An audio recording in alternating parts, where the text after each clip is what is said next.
Welcome to ಸಮೃದ್ಧಿ ಜೀವನ channel. Hindu ಧರ್ಮದಲ್ಲಿ ಮಾಘ ಮಾಸವು ಅತ್ಯಂತ ಪುಣ್ಯಕರವಾದ ಮಾಸ ಹಾಗೂ ಶ್ರೇಷ್ಠ ಮಾಸ. ಹೌದು, ಇವತ್ತಿನ ದಿನ ಈ ಮಾಸದ ಮಹತ್ವ ಹಾಗೂ ಅದರ ವಿಶಿಷ್ಟತೆ ಮತ್ತು ಈ ಮಾಸದಲ್ಲಿ ನಾವು ಯಾವೆಲ್ಲ ದಾನಗಳನ್ನು ಮಾಡುವುದರಿಂದ ನಮ್ಮ ಜೀವನದಲ್ಲಿರ್ತಕ್ಕಂಥ ನಮ್ಮ ಪಾಪಗಳನ್ನು ಕಳೆದುಕೊಳ್ಳಲು ಸಹಾಯಕವಾಗುತ್ತದೆ ಎಂಬುದನ್ನು ನೋಡೋಣ. ಹೌದು, ಯಾರೆಲ್ಲ ನಮ್ಮ ಚಾನಲನ್ನು ಹೊಸದಾಗಿ ನೋಡುತ್ತಿದ್ದೀರಿ, ದಯವಿಟ್ಟು ನಮ್ಮ ಚಾನಲನ್ನು ಸಬ್ಸ್ಕ್ರೈಬ್ ಮಾಡಿ ಹಾಗೂ ಲೈಕ್ ಮಾಡಿ. ಹಿಂದೂ ಧರ್ಮದಲ್ಲಿ ಮಾಘ ಮಾಸದಲ್ಲಿ ಪವಿತ್ರ ನದಿಗಳಲ್ಲಿ ಸ್ನಾನ ಮಾಡಲು ಮತ್ತು ದಾನ, ತಪಸ್ಸು ಮತ್ತು ಇತರ ಸಂಬಂಧಿತ ಕಾರ್ಯಗಳಿಗೆ ಮಂಗಳಕರ ಅವಧಿ ಎಂದು ಕೂಡ ಹೇಳಲಾಗುತ್ತದೆ. ಮಾಘ ಮಾಸದಲ್ಲಿ ಸೂರ್ಯ ಮತ್ತು ಗಂಗಾ ಮಾತೆ ಹಾಗೂ ವಿಷ್ಣು ದೇವರನ್ನು ಪೂಜಿಸಲಾಗುತ್ತದೆ. ಈ ಪುಣ್ಯ ಮಾಸದಲ್ಲಿ ಪುಣ್ಯ ನದಿಗಳಲ್ಲಿ ಸ್ನಾನ ಮಾಡುವ ಭಕ್ತರು ತಮ್ಮ ಹಿಂದಿನ ಜನ್ಮದ ಪಾಪಗಳನ್ನೆಲ್ಲ ತೊಲಗಿಸಿ ಪುಣ್ಯವನ್ನು ಪಡೆಯುತ್ತಾರೆ ಎಂಬ ಒಂದು ನಂಬಿಕೆಯೂ ಕೂಡ ಇದೆ. ಹೌದು, ಈ ಮಾಘ ಮಾಸದಲ್ಲಿ ಭಗವಾನ್ ಸೂರ್ಯದೇವ ಹಾಗೂ ವಿಷ್ಣು ದೇವನನ್ನು ಪೂಜಿಸುವುದು ಅತ್ಯಂತ ಮುಖ್ಯವಾದುದು ಎಂದು ಕೂಡ ಹೇಳಲಾಗ್ತದೆ. ಅಷ್ಟೇ ಅಲ್ಲದೆ ನಮ್ಮ ಮೋಕ್ಷದ ಹೆಬ್ಬಾಗಿಲುಗಳನ್ನು ತೆರೆಯಲು ಸಹಾಯಕವಾಗುತ್ತದೆ ಎಂದು ಕೂಡ ಹೇಳಲಾಗ್ತದೆ. ಹೌದು, ಈ ಮಾಘ ಮಾಸವು ಜನವರಿ 14ರಿಂದ ಆರಂಭವಾಗಿದ್ದು ಫೆಬ್ರವರಿ 12ರವರೆಗೆ ಇರುತ್ತದೆ.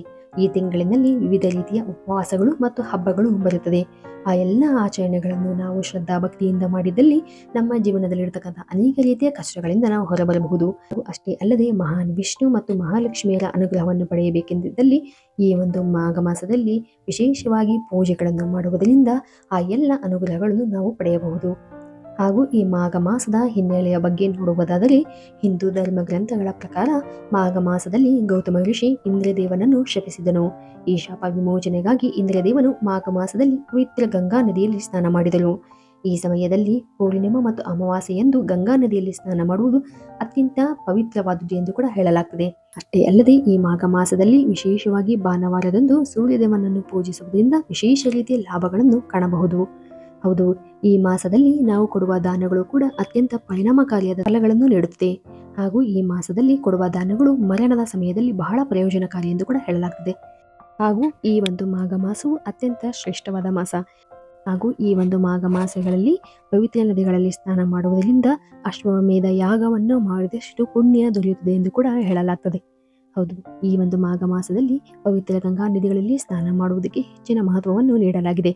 ಹಾಗೂ ಇದನ್ನು ನಮಗೆ ಸಾಧ್ಯವಾಗದಿದ್ದಲ್ಲಿ ನಮ್ಮ ಮನೆಗಳಲ್ಲಿ ನೀವು ಸ್ನಾನದ ನೀರಿಗೆ ಕೆಲವು ಹನಿಗಳಷ್ಟು ಗಂಗಾ ಜಲವನ್ನು ಸೇರಿಸಿ ಅದರೊಂದಿಗೆ ಸ್ನಾನ ಮಾಡುವುದರಿಂದ ಜನರು ಜೀವನದಲ್ಲಿರ್ತಕ್ಕಂತಹ ವಿವಿಧ ರೀತಿಯ ಸಮಸ್ಯೆಗಳಿಂದ ಪಾರಾಗಬಹುದು ಹಾಗೂ ವಿವಿಧ ರೀತಿಯ ಪ್ರಯೋಜನಗಳನ್ನು ಪಡೆಯಬಹುದು ಎಂದು ಶಾಸ್ತ್ರಗಳಲ್ಲಿ ಹೇಳಲಾಗಿದೆ. ಅಷ್ಟೇ ಅಲ್ಲದೆ ಮಾಘ ಮಾಸದಲ್ಲಿ ಪ್ರತಿದಿನ ಶ್ರೀಮದ್ ಭಗವದ್ಗೀತೆಯನ್ನು ಪಠಿಸುವುದರಿಂದ ಅನೇಕ ರೀತಿಯ ಲಾಭಗಳನ್ನು ಕಾಣಬಹುದು. ಭಗವಾನ್ ವಿಷ್ಣುವಿನ ಆಶೀರ್ವಾದವನ್ನು ಪಡೆಯಬೇಕೆಂದಾದಲ್ಲಿ ವಿಷ್ಣು ಸಹಸ್ರನಾಮವನ್ನು ಪಠಿಸುವುದರಿಂದ ಈ ಮಾಘ ಮಾಸದಲ್ಲಿ ಅನೇಕ ರೀತಿಯ ಉಪಯುಕ್ತವಾದಂತಹ ಫಲಗಳನ್ನು ಪಡೆಯಬಹುದು ಎಂದು ಕೂಡ ಹೇಳಲಾಗ್ತದೆ. ಅಲ್ಲದೆ ಶಾಂತಿ, ಸಂತೋಷ ದೊರೆಯುತ್ತದೆ ಎಂದು ಕೂಡ ಹೇಳಲಾಗ್ತದೆ. ಹೌದು, ಈ ಒಂದು ಮಾಘ ಮಾಸದಲ್ಲಿ ನಾವು ಪ್ರತಿದಿನ ಸ್ನಾನದ ನೀರಿಗೆ ಎಳ್ಳನ್ನು ಬೆರೆಸಿ ಸ್ನಾನ ಮಾಡುವುದರಿಂದ ಅನೇಕ ರೀತಿಯ ದೋಷಗಳಿಂದ ಮುಕ್ತಿಯನ್ನು ಪಡೆಯಬಹುದು ಎಂದು ಕೂಡ ಹೇಳಲಾಗ್ತದೆ.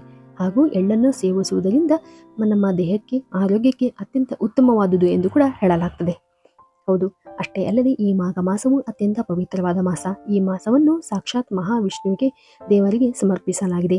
ಈ ಒಂದು ಮಾಸದಲ್ಲಿ ತುಳಸಿ ಗಿಡದ ಪೂಜೆಯು ಅತ್ಯಂತ ಶ್ರೇಷ್ಠವಾದುದು. ನಮ್ಮ ಜೀವನದಲ್ಲಿ ನಾವು ಮಾಡಿರುವಂತಹ ಪಾಪಗಳಿಂದ ಮುಕ್ತಿ ಪಡೆಯಬೇಕೆಂದಾದರೆ ಈ ಮಾಘ ಮಾಸದಲ್ಲಿ ತುಳಸಿ ಗಿಡವನ್ನು ನೆಡುವುದು ಅತ್ಯಂತ ಪುಣ್ಯಕರವಾದುದು ಎಂದು ಕೂಡ ಹೇಳಲಾಗ್ತದೆ.